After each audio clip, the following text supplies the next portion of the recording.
Avoir. Check.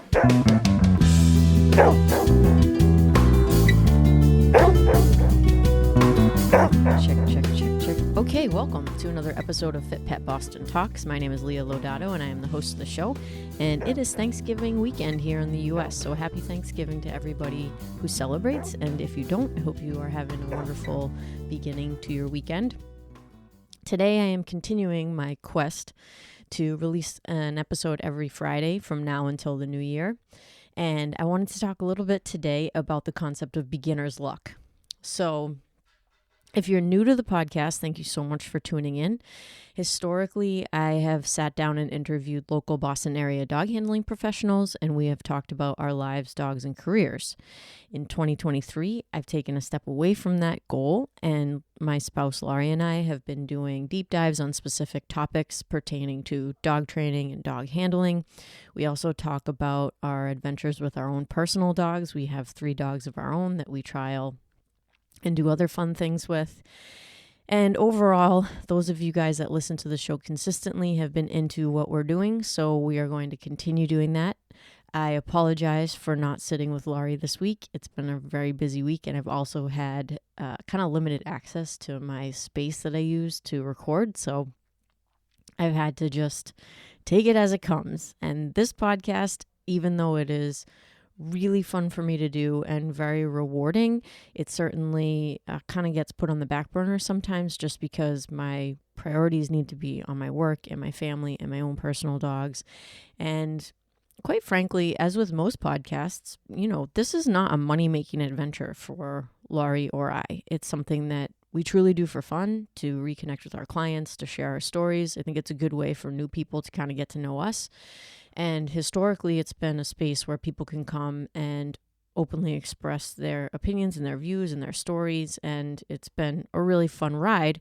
But that being said, it certainly is not a money-making venture for me. So with that in mind, I try to be as consistent as possible. In the past, I have been less consistent than I would have wanted to be. So thank you so much for sticking with the project and listening to it. That means a lot to me, especially when I know that there have been, weeks and months that have gone by without an episode. But I did read a very interesting statistic that I wanted to share with you all about podcasts because, I like to stay abreast of what's going on. But the quote is this: 90% of podcasts don't get past episode number 3. Of the remaining 10%, 90% don't make it to episode 20. So if you get to episode 21, you are in the top 1% of episode producers. The reality is most people quit when something doesn't work or instantly show results. And that quote kind of does tie into what I wanted to talk about today. Hang on, I have to take a sip of coffee.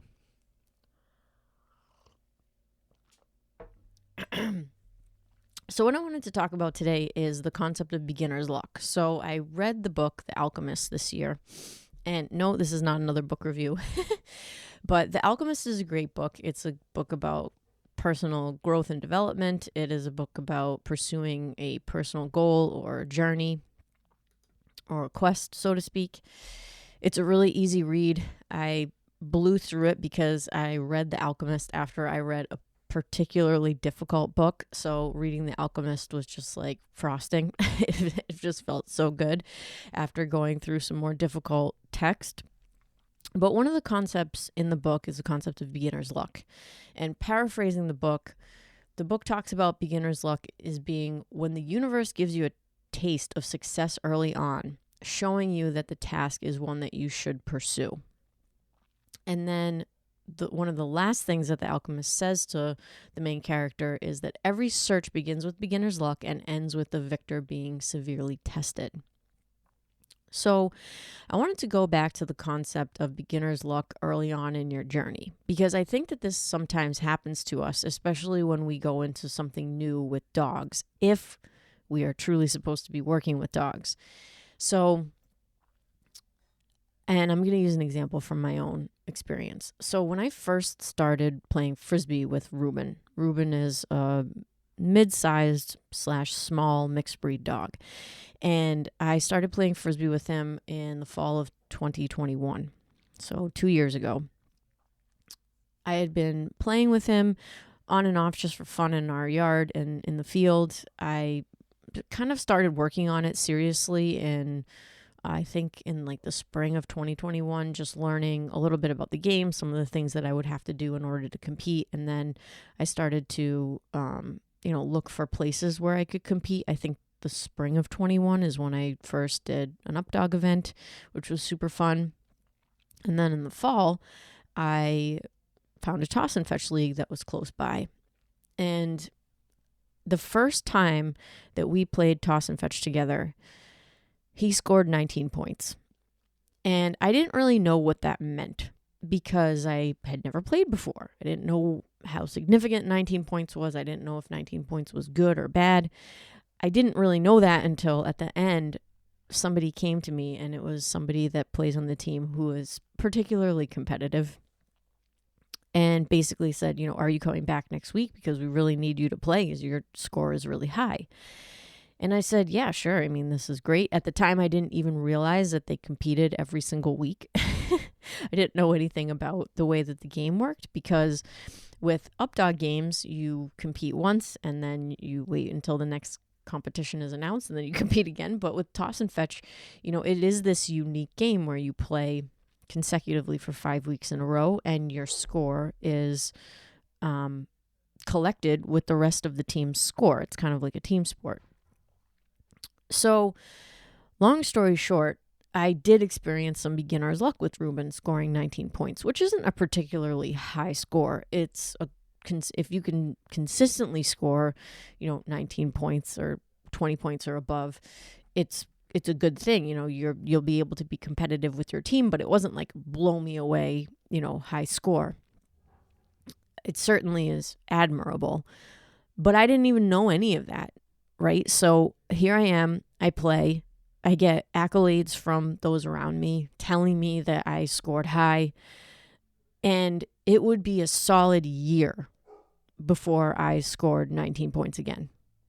In fact, I'm pretty sure that in that same league, 3 weeks later, I scored 3 points. I had 1 catch in 2 rounds.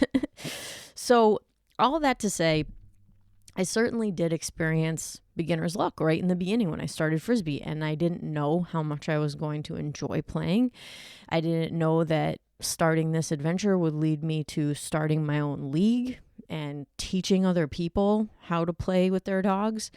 I had no idea that I would enjoy it so much. I had no idea that my dog would enjoy it so much. So Reuben he's quite good, actually. He really excels more at the shorter games. So like the updog games, toss and fetch is not his favorite to do, I must say, but we have more access. It's a more accessible sport for us. And then my new dog, Reuben, when I started to play with her as a puppy, I think because I understand now how to build drive and build good habits, and I have a good technique. I mean, she just excelled right out of the gate. There's no doubt about it. She's super talented at the game. And I think because I'm in a better spot technically, she is excelling like beyond measure. She catches just about anything that I throw. So all that to say, had I shown up and not had success right away, would it have totally deterred me from playing? No, because my personality is very stubborn. And I am somebody that is, if I start something, I like to continue with it. Like this podcast, for example. Is this podcast the most popular podcast in Boston? Is every dog trainer and handler listening to this for tips and tricks and yada yada? No, absolutely not. We have a smaller audience. Most of our audience is friends and clients and people who have been on the podcast before and their clients. But it's not like I experienced instantaneous success when I first started. And that's totally fine. I'm going to keep going because I enjoy doing it intrinsically. With the frisbee endeavor, that was something totally new that I didn't even know if I was going to like, but I had this little taste of success in the beginning, so I knew that it was possible. So that I knew when I got out into the field and scored 3 points or 5 points that it was okay, because my potential was much higher. I knew I had completed it already. So that really helped me move along at a quicker pace than I think I would have if I hadn't had that initial success. Because if I hadn't had that initial success, I would have been okay with 3 points and 5 points in the beginning. I would have said, well, I guess this is our ability. I'm going to build on this from here, and we're going to get better, and we're going to keep doing it. And I might have had a much slower progression to where we are right now, if that makes sense. So experiencing beginner's luck in the beginning, don't get discouraged if that beginner's luck wears off. I'm not a woo-woo type of person, but it may be the universe is telling you that you're in the right place at the right time, and you might need to backtrack a little bit because you don't have the skills to sustain that beginner's luck. I can tell you for me, one of the things that contributed to my beginner's luck initially was a very casual mentality stepping up to the plate. So I feel like when you're brand new to something, you don't have anything to lose. You don't have a reputation with the people that are around you. They have no idea what to expect. You don't have any expectations for yourself. And for some people like me, that makes me less nervous when I get up to the line. Once I prove myself and prove what my dog is capable of doing, now there's an expectation, not only for myself, but from those that are around me. And depending on the type of person you are, that can put pressure on you to perform in that scenario. Some people, like myself, perform worse when they understand that pressure and when they internalize that pressure and when they let it affect their mentality. And for me, it was a huge hump to get over, to be able to step up to the line and not be comfortable, because I'm not going to be comfortable, but accept those feelings and be able to work through those feelings to the point where I can perform as I practice. So performing as we practice is really freaking hard. I grew up playing music, and I used to practically have a heart attack every time I would have to go play by myself. And most of the time it was just the walk up to the stage. I would get so nervous. And then when I was on the stage, first few notes, I'd settle in and it would be okay. But I would pretty much black out. Like, I don't even remember, what I was doing. I would just shut my brain off and let muscle memory take over. And there is something to say for being able to do that when you're competing with your dog as well. But your dog needs you to be present at least a little bit, I believe. Because if you're blacking out when you get up to the line, chances are the expression on your face is different than it is in training. The vibes that you're giving off is different than it is in training. And your dog is going to know that what you're doing is different than it is in training. And most of the time, when we get up to the line when we're competing with our dogs, we want to emulate what we do in training. Because that's how what we do in training is the way that we want to perform when we're out there on the field or the ring or wherever you're competing. So there has to be a balance of using your muscle memory, relying on your training, and also being mentally present. And I will say the only way that I've even come close to feeling that when I'm on the field at toss and fetch is practice. So toss and fetch is a sport that I have done more than any other sport because it's so, again, accessible and something that I really enjoy doing. I make it to every single game I possibly can with my dogs.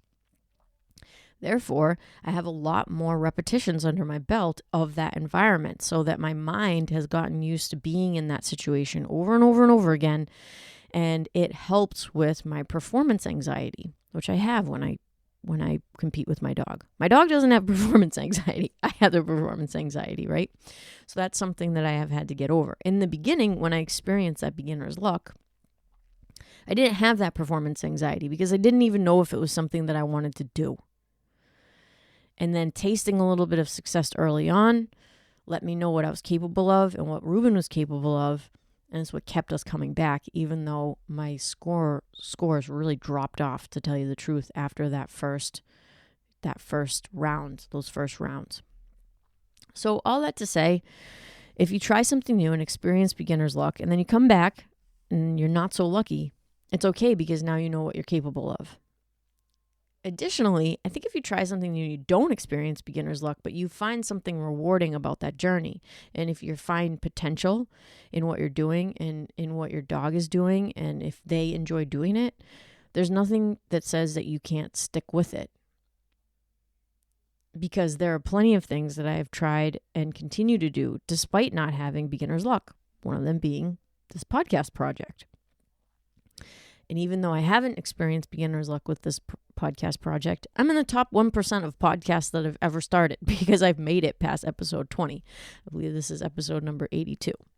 So just a couple of things to think about on this Thanksgiving weekend. I hope everybody has a wonderful weekend, and we are going to be back with, hopefully Laurie and I are going to have time to sit down together. We've just been very, very busy, and it's hard to gather our thoughts together. So it's very easy for us to sit down and talk and have a conversation. Having that conversation be listenable is another story. So please stick with us. I'm going to have her back on the show. We're going to do a little recap of our accomplishments in 2023.